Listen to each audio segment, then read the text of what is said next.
3일째 지루한 행보를 진행하고 있습니다.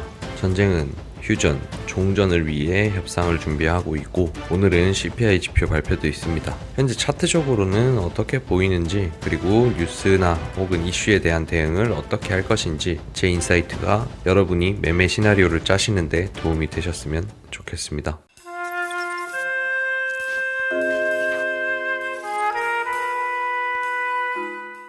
안녕하세요, 학입니다. 자, 오늘 2026년 4월 12일 비트코인 시황에 대해서 말씀드려 보도록 하겠습니다. 약 한 2.5일, 3일 동안 지지부진하게 계속 행보를 하고 있습니다. 하지만 저는 전반적으로는 나쁜 흐름이 아닌 것 같다라는 생각을 좀 하고 있기 때문에 왜 그렇게 생각하는지 종전협정 관련한 생각 그리고 CPI 발표를 대비한 생각 좀 정리해 보려고 합니다.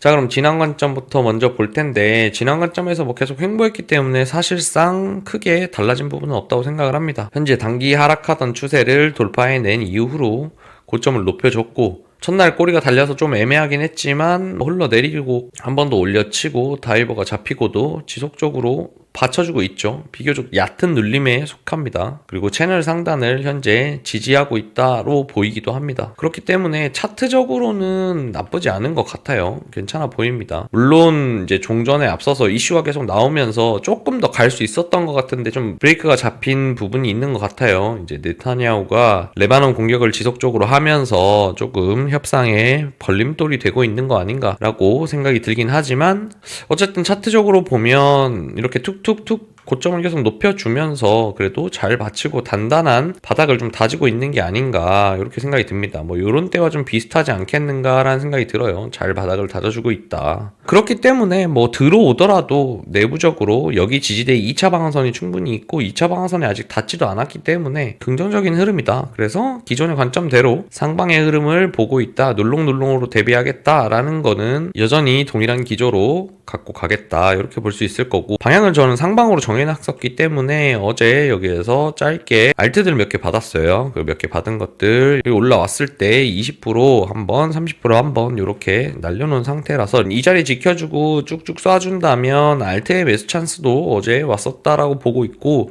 전반적으로 여러 가지 준비들은 좀 잘 됐다. 그래서 비트고 이더고 전부 다 여기 저점 내려왔을 때 아침에 좀 추가 매수를 받았고 알트들도 받아놨고 그리고 리스크 관리가 끝나서 이제는 기존의 생각대로 상방으로만 잘 달려준다면 수익이 괜찮을 것 같다. 뭐 만약에 제가 틀려서 내려오더라도 현재 상태에서는 이미 분할익절 날렸기 때문에 수익권으로 마무리될 수 있어서 큰 걱정은 안 한다.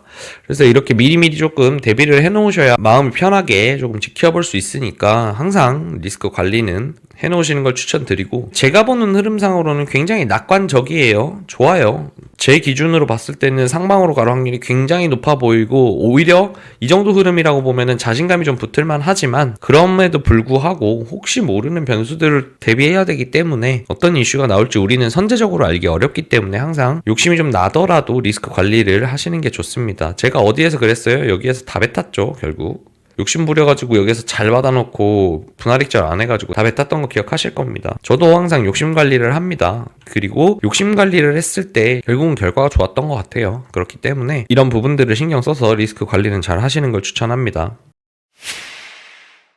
자, 그리고 오늘 두 가지 정도 이야기 해보려고 하는데 그 첫 번째는 전쟁 협상 관련 내용인데 최근에 흐름만 조금 짚어보려고 해요. 결론부터 먼저 말씀드리면 꽤나 긍정적이라고 본다라는 부분이 있는데 첫 번째는 협상으로 접어든 국면 자체가 우선은 호재적인 입장이죠. 그렇기 때문에 시장도 상승 반응을 했던 거라고 생각을 합니다. 그리고 추가적으로는 며칠 전에 그 뉴욕타임즈에서 뉴스가 하나 나왔는데 뉴스가 뭐라고 나왔냐면 전쟁 발발에 개요를 좀 알려줬어요. 네타냐후가 가서 미국 직접 가서 이때가 찬스가 된다. 이란을 무력화시킬 수 있는 찬스가 되니까 우리가 첩보도 갖고 왔고 이때 들어가면 단기간 안에 이란 정권을 붕괴시킬 수 있고 봉기까지 충분히 일어날 수 있기 때문에 정권 교체가 가능할 거다라고 사실상 꼬드겼다라는 내용이 나오죠. 직접 가서 브리핑까지 했다고 해요. 그렇기 때문에 사실 어떻게 보면 국제적으로는 네타냐후가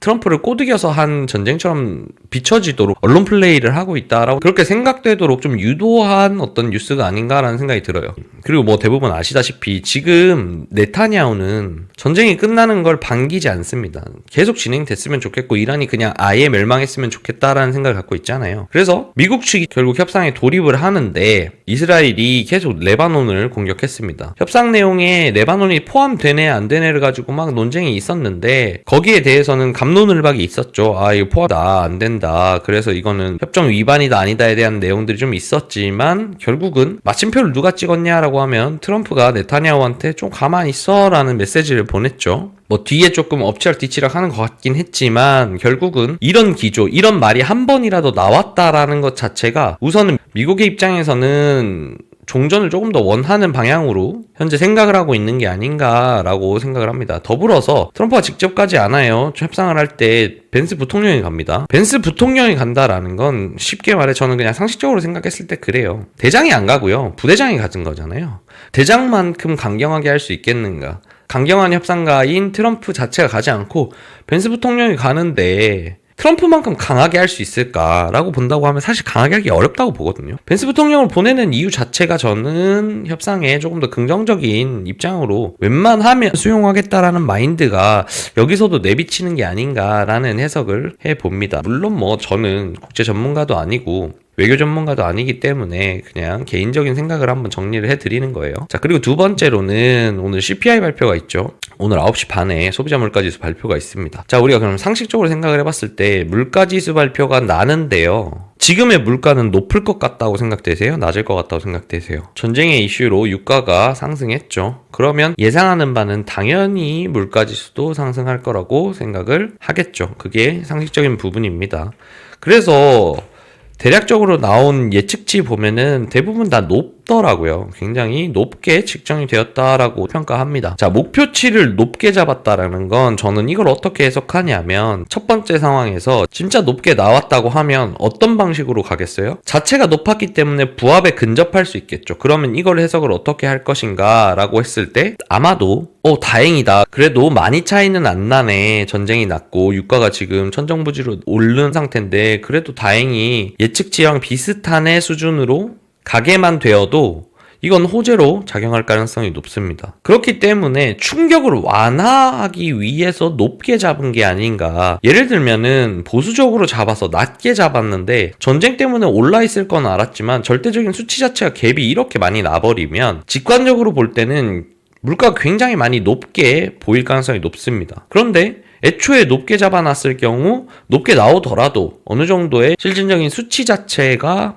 갭이 많이 안 나게 되면서 비교적 그래도 우려했던 것보다는 낫네라고 해석할 가능성이 생긴다라는 거죠. 그걸 위해서 전반적인 예측치가 높지 않겠는가라고 생각을 합니다. 그리고 두 번째는 만약에 예측치를 높게 잡았기 때문에 부합 혹은 하회를 한다면 시장은 어떻게 반응할까요? 와, 전쟁이 났는데도 예상치보다 안 높네 혹은 와, 더 낮네 라고 판단할 가능성이 높습니다. 그 포석을 위해서 저는 이 예측치를 높게 잡았지 않겠는가 라는 생각을 좀 해요. 옛날에 말이 많았던 그 지표 조작, 즉 발표에 대한 지표 기준 조작 등을 통해서 시장에 충격이 있을 때 예측치 수정을 한다거나 그런 방식으로 시장의 충격을 완화했던 적이 있습니다. 물론 뭐 음모론이긴 하지만 그런 부분들을 지표 장세에서 겪어보신 분들이 분명히 있을 거예요. 그렇기 때문에 제 생각에는 목표치를 높게 잡고 있다라는 여론이 나오고 그런 분석들이 나오고 있는 이유는 진짜 높게 나와도 비교적 호재로 해석할 여지가 있고 부합이거나 더 하회를 하게 되면 굉장한 호재로 받아들일 가능성이 있다. 즉